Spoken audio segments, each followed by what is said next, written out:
The Boy and the Python, Episode 2. Mary's hands shook on the steering wheel as she sped down the lonely road, her eyes clouded with tears. She had left the ransom money scattered in the forest clearing, left her husband standing among corpses, and left behind the haunting sight of that enormous python gliding into the darkness. Her heart refused to calm. What kind of man had she married? Behind her, Gabriel picked up the heavy bag of money with steady hands. His mind was strangely clear, though his body trembled. He found his abandoned car a few meters away from the scene. His captors had hidden it among the trees. Sliding behind the wheel, he started the engine and drove after his wife. By the time he got home, night had fallen. He went straight to the bathroom, washed away the forest dust, changed into clean clothes, and sprayed his best perfume. He stared at himself in the mirror for a long while, his eyes distant, as though searching for something buried deep within him. Then he walked into the children's room. They were fast asleep, two boys huddled together, their little sister curled beside them, innocent and safe. Gabriel's lips quivered as he touched their hair. They must never know,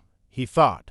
Never. When he stepped into the sitting room, Mary was there, sitting stiffly in the corner like a statue. Her eyes were wide, fixed on him as though she were seeing a ghost. Gabriel. Her voice broke. What? What happened in that forest? For a long time, he said nothing. He only lowered himself slowly onto a chair, his hands clasped tightly, his gaze distant. Finally, his voice came out low, almost like a whisper. They wanted to kill me. On the third day, they got tired of waiting for the ransom. They beat me. They sharpened their machetes. One of them even pointed a gun at me. That night, I prayed like I had never prayed before. I begged God not to let me die in that forest. Mary listened, her heart hammering. On the fifth day, Gabriel continued, his voice trembling now.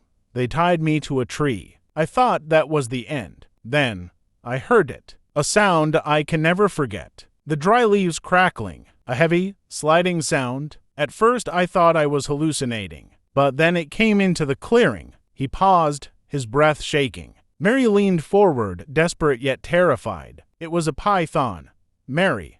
Not just any python. I swear on my life it was the same one I raised as a boy. The same eyes, the same scar above its head where I once saw it struck by a hoe. I know it sounds impossible, but it was him. Mary gasped, covering her mouth. The men laughed at first. They tried to chase it away with sticks. But the python did not retreat. It moved like it knew me, circling me first, then turning on them. Mary. His voice cracked. It struck with a force I cannot describe. One after the other, the men fell squeezed, crushed, silenced. They fired their gun but missed in the chaos. By the time it was over, all five were lying dead. Silence filled the room. The only sound was the faint ticking of the wall clock. Mary's hands trembled violently. She wanted to believe him, yet her mind rebelled. The next day Mary was still in shock, a python, remembering a boy after so many years, sparing him but killing 5 grown men. Could such a thing be true? She looked at her husband again. His eyes were red, not from tears alone, but from something deeper await, a secret she could not fully read. Gabriel, she whispered, are you telling me the whole truth? Gabriel looked at her,